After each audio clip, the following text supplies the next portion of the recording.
जादुई महल की भविष्यवाणी। पांचों पांडव एवं द्रौपदी जंगल में छुपने का स्थान ढूंढ रहे थे। अचानक भीम की नजर महल पर पड़ी और वह आकर्षित हो गया। भीम युधिष्ठिर से बोला, भैया मुझे महल देखना है। भाई ने कहा, जाओ। भीम महल के द्वार पर पहुंचा। वहां शनिदेव दरबान के रूप में खड़े थे। भीम बोला, मुझे महल देखना है। दरबार ने कहा, महल की कुछ शर्त है। एक महल में 4 कोने हैं, आप एक ही कोना देख सकते हैं। 2 महल में जो देखोगे उसकी सार सहित व्याख्या करोगे। 3, अगर व्याख्या नहीं कर सके तो कैद कर लिए जाओगे। भीम ने कहा, मैं स्वीकार करता हूं, ऐसा ही होगा। और वह महल के पूर्व छोर की ओर गया। वहां जाकर जाकर देखता है कि 3 कूने हैं, अगल बगल में छोटे कूने और बीच में एक बड़ा कुआं।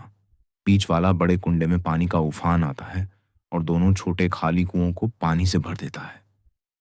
फिर कुछ देर बाद दोनों छोटे कुओं में उफान आता है तो खाली पड़े बड़े कुएं का पानी आधा ही भर पाता है। इस क्रिया को भीम कई बार देखता है पर समझ नहीं पाता और लौटकर दरबान के पास आता है।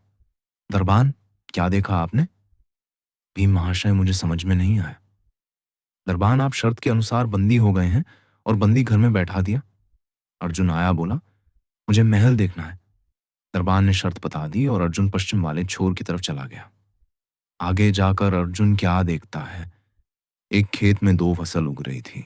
एक तरफ बाजरे की फसल, दूसरी तरफ मक्का की फसल। बाजरे के पौधे से मक्का निकल रही तथा मक्का के पौधे से बाजरी निकल रही। अजीब लगा, कुछ समझ नहीं आया। वापस द्वार पर आ गया। दरबार ने पूछा, क्या देखा? अर्जुन बोला, महाशय सब कुछ देखा पर बाजरा और मक्का की बात समझ में नहीं आई। दरबार ने कहा, शर्त के अनुसार आप बंदी हैं। नकुल आया, बोला, मुझे महल देखना है। फिर वह उत्तर दिशा की ओर गया। वहां उसने देखा कि बहुत सारी सफेद गाय जब उनको भूख लगती है तो अपनी छोटी बच्चियों का दूध पीती है। उसे कुछ समझ नहीं आया। द्वार पर आया। दरबार ने पूछा, क्या देखा? नकुल बोला, महाशय गाय बच्चियों का दूध पीती है। ये समझ नहीं आया। तब उसे भी बंदी बना लिया। सहदेव आया, बोला, मुझे महल देखना है। और वह दक्षिण दिशा की ओर गया।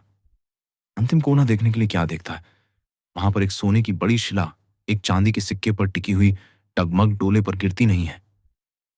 वह वापस द्वार पर आ गया और बोला, सोने की शिला की बात समझ में नहीं आई। तब वह भी बंदी हो गया। चारों भाई बहुत देर से नहीं आए। तब युधिष्ठिर को चिंता हुई। वह भी द्रौपदी सहित महल में गए। भाइयों के लिए पूछा। तब दरबार ने बताया, वो शर्त अनुसार बंदी है। युधिष्ठिर बोला, भीम तुमने क्या देखा? भीम ने कुणाई के बारे में बताया। तब युधिष्ठिर ने कहा, यह कलयुग में होने वाला है। एक बाप 2 बेटों का पेट तो भर देगा, परंतु 2 बेटे मिलकर एक बाप का पेट नहीं भर पाएंगे। भीम को छोड़ दिया। अर्जुन से पूछा, तुमने क्या देखा? उसने फसल के बारे में बताया। युधिष्ठिर ने कहा, यह भी कलयुग में होने वाला है। वंश परिवर्तन अर्थात ब्राह्मण के घर शूद्र की लड़की और शूद्र के घर बनिए की लड़की ब्याही जाएंगी। अर्जुन भी छूट गया। नकुल से पूछा, तुमने क्या देखा? तब उसने गाय का वृतांत बताया।